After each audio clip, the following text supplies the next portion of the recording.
Mankonyana is going through the most. She even has to ask Fiso if he still loves her because Zethu is all he thinks about.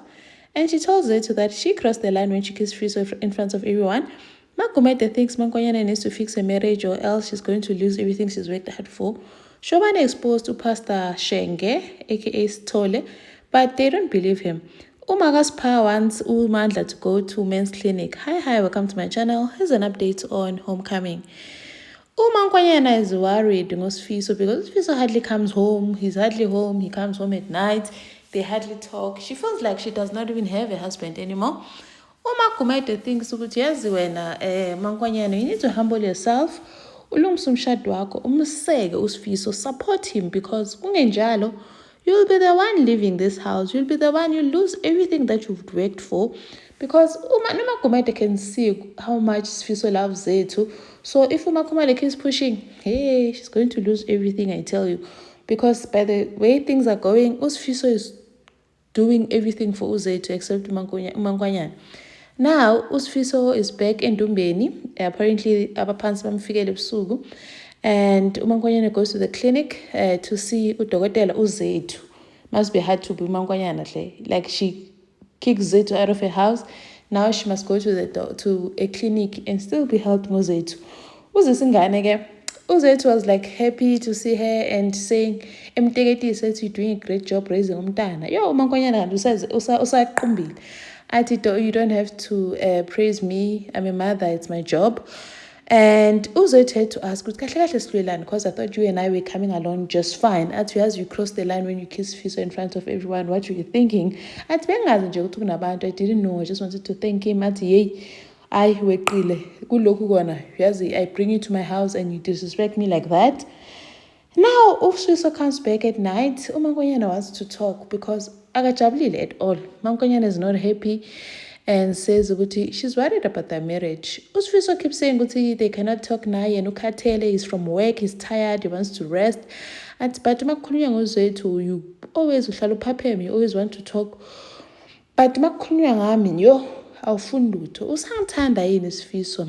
Because when uhlala ebusuku la ekhaya, awufuni nje lutho, we can't even talk anymore.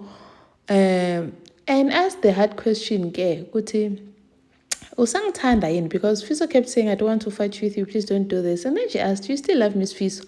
Avuma Fiso athi ngiyakuthanda Mankonyana, I love you, you're my wife, ngiyakuthanda mabuyi. Now uMankonyana says ukuthi usangifuna yini? Because Sifiso does not act like someone umfuna umabuyi. It's like ufuna uZethu qho.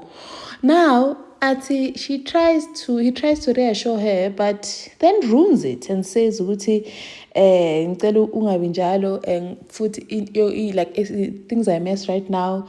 Kudume uZethu ekhanda. Like he even knows ukuthi everything, all he thinks about uZethu because Zethu is not around. Says that he wants to fight for Zethu to come back to the house. Kanjani when he saw ukuthi they can't live together. And then he says that he needs Uzethu. Kanjani uMankonyana ekhona? How can he tell his wife that he needs a second wife ekhona yini first wife? Yo, uSifiso nesihluku shem. And then Shobane comes home to find Pastor Stole sitting with his mom, with him bekhuluma, because now umawakhe wants to offer imali esontweni. Shobane thinks ukuthi umfundisi lo is a scam, he's a thug. But Umawakhe does not believe him, saying, no, when a man, you must respect him and you can't tell me what to do with my money. Now, Ushobane believes there's no way, man. Mfundisi mbumbulu. Jiki umfundisi use tavern, playing snooker nabantu. The guy seems to say the pastor has changed his life and made him see a new leaf. Now Ushobane is wondering, umfundisi onjani oze tavern? How do you find umfundisi tavern? Now umfundisi is saving souls. Now as a tavern, they need saving.